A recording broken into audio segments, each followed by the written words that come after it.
Joining us now, the founders of Shock Market. We have Patricia-Oliver, whose son Joaquin was gunned down in the Parkland shooting, David Hogg, who is the co-founder of March for Our Lives, and Igor Volsky, who is the executive director of Guns Down America.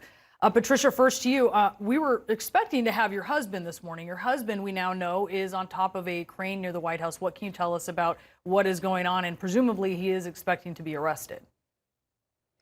Well, you know, Manuel, still Joaquin's dad.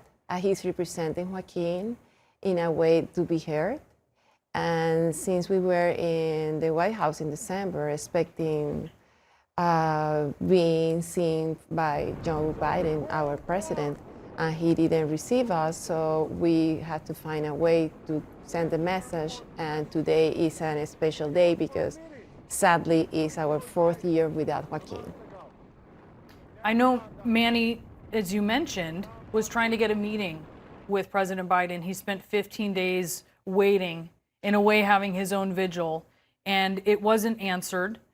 He's brought a lot of attention, certainly, to the cause, but you really get the sense from him and from others that he doesn't feel like the movement is there, that needs to be there to make sure that other children don't have the same fate as your son. Yes. Is that fair? It's not. Is it a fair characterization, do you think, of how Manny feels? Can you tell me about how he feels and about how you feel on this four-year anniversary? Well, we feel that we are trying our best to do better, to bring this issue into action. We've been working very hard, along with these 2 guys that I have with me. And definitely, we trust in the new administration. Because we haven't seen any changes, we at least are pretending to see that the administration could say or could open an office just dedicated to gun violence, because we've been seeing more than 45,000 people dying since this administration started working. David, tell me how you're experiencing this anniversary, and also a part of it is launching Shock Market, if you can tell us about that. So shockmarket.org is a website that helps tally the number of gun deaths and injuries that have happened in the time since President Biden took office. I think one of the things that I've thought about in this time is one of the first interviews that I had in the wake of the shooting, which was actually, I believe, on this show just about 4 years ago. And on that, one of the things that I remember most distinctly from that in the time since watching it is when I said, I was asked by the reporter, you know, what do you want to say to politicians? And I said, we're the kids. You're the adults. You need to do something.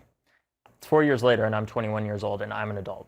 We need to do something. And frankly, President Biden needs to do something, because there are certain things that he's leaving on the table that he can do right now, like creating a national office of gun violence prevention and a national director of gun violence prevention, and creating a comprehensive plan to dramatically reduce gun deaths before the State of the Union that he can do right now, regardless of the filibuster and regardless of what's going on in the Senate.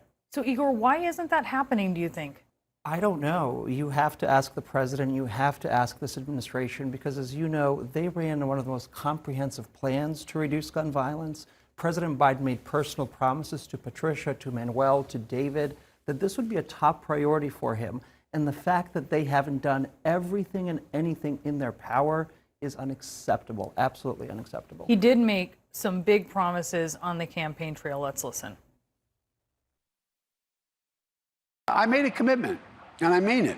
I made a commitment that I'm going to do everything in my power, in office or out of office, to get those assault weapons off the street, which I've done once already, and to get those clips that have multiple bullets in them not for sale, not be able to sell. And I promise you, as president, I am going to get these guys. I want to let them know. Promise you. I'm the only guy that's beaten the gun manufacturer. I'm the only guy that's beaten the NRA nationally, and I did it twice nationally. And gun manufacturers, I'm coming for you, period. He hasn't come for them, David. Mm-hmm. What's your reaction? I'm disappointed. And frankly, if I could say one thing to the president, it's that we need you to go out and act right now before the next Parkland happens, because there are things that you can do right now to help prevent it that you have not done. We need you to make good on your promises, because kids are dying.